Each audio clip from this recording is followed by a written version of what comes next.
I'm excited to be interviewing Ari today because each year our church chooses an Advent conspiracy project to redirect some of our Christmas spending towards. This year we are focusing our efforts on Latin America, and 50% of what is donated is going to be put towards supporting a new project that the Canadian Food Grains Bank is launching in Guatemala.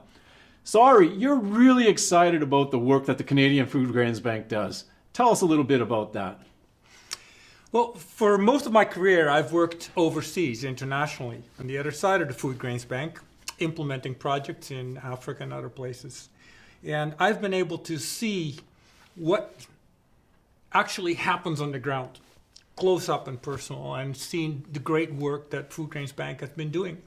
Also, I've been able to work with a lot of other organizations to compare and contrast and see how other organizations work, and that has given me a real affinity for Canadian Food Grains Bank.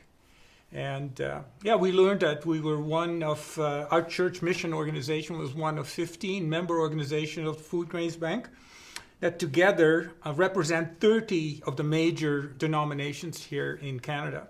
Wow. And then, of course, internationally, each of these members works with local churches. And so it's a huge witness, I think, to see the church working together to end hunger.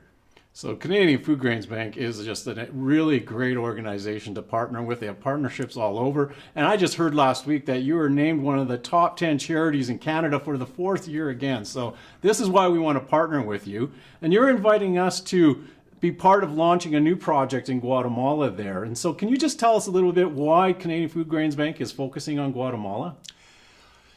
Well, in Guatemala, when Guatemala was conquered by the Spanish, all the good agricultural land was expropriated from the indigenous people, and the indigenous people were pushed in to live into the mountains where they live in steep terrain with marginal lands. And over the years, people used to have a lot of children, and so over the generations, that land has been subdivided among children over time, and there's less and less land per farm, and now to the point that it becomes very difficult to grow enough food on these little plots of land. In addition to that, the soil has been really degraded by the overuse of chemicals. And then because people are looking for more and more agricultural land, there's been deforestation going on, which then increases the erosion and has really also affected a lot the access to water for local people. So there's been a lot of need in that area. Wow. And so my understanding is that because of that, a lot of the men have to go away and look for work in other places. What impact has that had on families then? Well, the outmigration of men has shifted the role of women in that area. Because now the women are not only responsible to take care of their children and their families, but they now also have that agricultural work on their plate. And these women, they work up to 16 hours a day sometimes in order to do the farming on top of what they were already doing in the past. And so it's done a lot of that. It has increased the burden of women specifically. Also, the men that are going looking for these cheap labor jobs oftentimes don't make enough income to actually provide for their families because the labor is only temporary and is usually of lowest wage. In addition to that, we've got, of course, the effects of COVID, where that has decreased the employment opportunities and decreased the income of families, while food prices have sharply increased.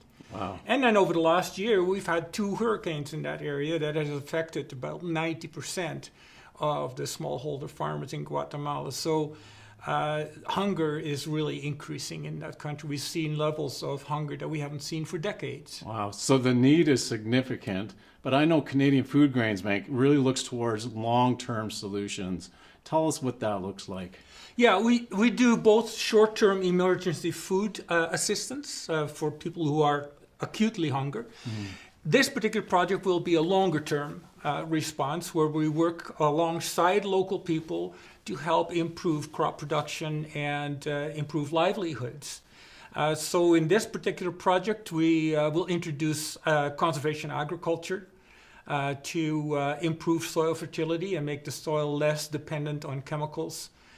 We also do some reforestation to work on the climate locally, and introducing kitchen gardens to diversify food Wow. intake. Well, you know what? We are really excited as a church to be able to partner with the Canadian Food Grains Bank on this project because I know that you're working towards long-term solutions. We want to partner with you about that. And so, church, this is an excellent opportunity for us to partner with an incredible Christian organization to help launch a work in Guatemala that will have a lasting impact on people's lives. So I invite you to join our Advent conspiracy and to consider redirecting some of your Christmas spending to making a difference in this world. Please go to our website to learn more about this project and how you can give. And may God bless you as you spend less, give more, love all, and worship fully this Christmas.